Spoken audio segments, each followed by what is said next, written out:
All right, we're back, ladies and gentlemen. UFC Rochester, New York. Uh, got a great event coming up here. Some decent fights. It's a tough card to predict, I can promise you guys. I do have some bets out there, though. I do have a parlay and some few leans. If you guys want to play the leans, they're up to you, but they're just leans. And what a lean is literally I'm leaning towards that fighter. It's not somebody that I'm picking. I'm just leaning towards that fighter. Last week, pretty decent. Positive units cashed on Andrade big. Um, Disappointing Aldo, though. Aldo did not show up. And Ryan Spann, I cashed inside the distance at plus money. That was awesome. That being said, let's move on to this week. First up, we got Arce versus Rosa. Arce is better everywhere. On the mat, on the feet. I mean, in the pocket, trading, you name it. I don't see any type of hole Arosa can exploit with Arce. I really don't. It's a bad matchup for Arosa. I believe he gets his walking papers after this fight, and that's about it. He's a taller fighter, but he's on a two-fight losing streak. So, uh, and Arce's won two of his three last fights, and the one he did lose was a split decision. So, that being said, it's an easy breakdown. It's Arce all day. You can't play him straight, but I am putting him into a parlay that I have. It's a three-fight parlay. I'll let you guys know at the end of the podcast what that parlay is. I guess we'll go from there. Next up, we got a coin flip fight. And the coin flip fights, like I always say, bet the underdog. It's a 50-50 fight. You bet the dog, get better money, get better value to your money. Uh, but I will break it down a little bit. Uh, Giles, he just needs to stay off the mat. If he keeps this standing, I do believe or I know for a fact he has the better stand up. I think he could actually knock out Cummings or hurt him and then, win on points. I do think this does go all three rounds. Zach Cummings' way to victory is taking him down, grinding him out, and trying to get a sub. He does not want to stay standing with Giles, not in my opinion, at least not from what I've seen on tape. Um, that being said, it's a slight lean to Cummings, and I also want to see the weigh-ins. And after watching the weigh-ins, I might have a different opinion on who I'm leaning towards. So, but like for now, I would say slight lean Cummings. All right, next up we got Danny Hot Chocolate Roberts versus Michelle Pereira. This is Pereira's debut fight in the UFC. Um, Danny Roberts, he's a veteran of the UFC right now. At this point, he's 16-4. Um, Michelle, he reminds me more of like a Charles Bennett. I don't know if you guys know Crazy Horse from back in the day over at Pride. He's fought everywhere. Very awkward, unorthodox kind of fighter, just like Michelle Pereira. Uh, Pereira has decent movement. He's also a decent wrestler. He kind of just lays on top of you though. Once he gets you down, he doesn't do much. Uh, I just think Danny is a way higher caliber of a fighter. I believe that Pereira's only method to victory here is knocking out Danny with an overhand right. So I believe he'll be swinging for the fences. Shout out to Danny Roberts. Uh, it was great meeting you at the Titan FC fights. I know you're going to be listening to this podcast as you told me on Twitter, but I want you to know I'm not being biased just because I talked to you on Twitter or whatnot. You're the supreme striker in this matchup in comparison to Michelle. Point blank, end of story. In every aspect, you have a better gas tank, etc. Just watch out for that overhand right, and this fight's yours.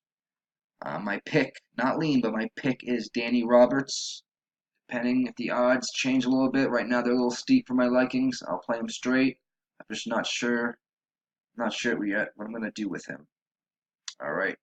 Up next, we got Patrick Cummins versus Ed Herman. Uh, these guys are a last of a dying breed. I'm not really looking forward to seeing this fight, but we have to watch it, unfortunately. Ed Herman has lost four of his last five fights. He got knocked out by Brunson. He knocked out Tim Bosch. Ironically enough, I actually had Tim in that fight. He got knocked out by Nikita Krylov, grinded out by CB Dalloway, and then he lost a split decision to Gian Vellante. Ed's a jobber at this point. I mean, he might have been a jobber when he was in the UFC when he first came in. But both these guys are really jobbers. Cummings is 2-4 in his last six fights. Cummings did beat Gian Vellante, so I'll give him that. That being said, Cummings' opposition, though, when it comes to caliber of fighter-wise, is much higher than Ed Herman. Uh, those 4 losses out of his last 6 fights is Misha Serkinov, Corey Anderson, Big Nogueira, and the Big Nogueira in his prime. It wasn't, now or a year ago. And then Glover Teixeira. Glover Teixeira is still kicking ass and taking names. So I lean Pat Cummins. I'm not sure if I'm going to bet this fight. I think I'm just going to stay away from it, but I think Pat gets the job done. So the pick is Pat Cummins.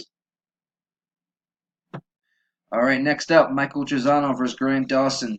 I've been watching a lot of tape on this fight. Both guys are basically, call this basically a coin flip fight. Trizano, he's the better kickboxer. Grant Dawson, I think he's a little bit more grittier. He's got a little bit of an awkward stance. He takes awkward angles to get the clinch, and then he likes to shoot or drop down for a single leg or a double leg and take it to the mat.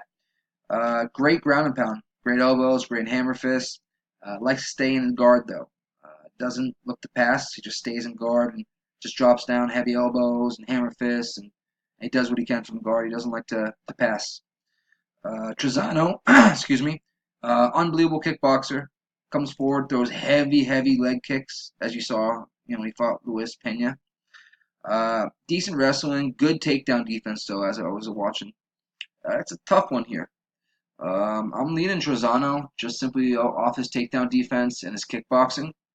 I could see it going the other way, but my lean here is Michael Trizano. I don't think I'm going to be betting it.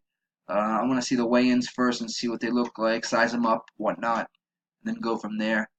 But my lean here is Michael Trizano. All right, next up, we got the Predator Desmond Green versus Charles Jourdain. Charles Jourdain, I believe, is I know for a fact he's an early fill-in. I've been watching some interviews, a little bit of tape on him. I mean, he's just happy to be here. You know what I mean? He doesn't give a shit if he gets his ass knocked out in the first 10 seconds of the fight. You can just tell by the interviews. He basically said he's going to be weighing 153 pounds max going into a 155-pound fight. Desmond Green's going to weigh every bit of 175 pounds. So he's going to pick him up over his head and slam him. Probably similar to what Andrade did to Rose Namajunas last week. And then he's going to end up submitting him. I don't see this going past 2 rounds. I got Desmond the Predator Green inside the distance. Next up, Aspen Ladd versus Sierra Eubanks, a.k.a. Sarge. Aspen Ladd, she's been getting better and better as her career goes on. She's obviously 7-0. She hasn't lost yet, but she's leaps and bounds from what she was 2 years ago. Sierra Eubanks, on the other hand, she has trouble making weight. I don't know what it is about her, but she does have trouble making weight. She's got great jiu-jitsu, unbelievable jiu-jitsu, top-level jiu-jitsu. So Aspen doesn't want to go to the ground with her whatsoever. She should just, keep it on the feet, keep the hands moving, good angles, in and out. Just don't get taken down by Eubanks and submitted, because that's what Eubanks is looking to do. Sarge has some decent striking as well, but she's not on Aspen Ladd's level. So Aspen wants to keep it standing.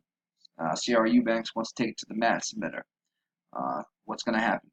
The line is a little bit wide, in my opinion.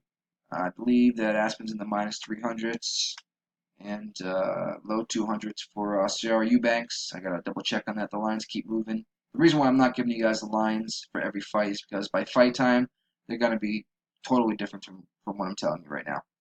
But my pick on this one is my lean on this one is Aspen Ladd to win the fight. But if you get decent odds on Eubanks, it might be worth a dog shot.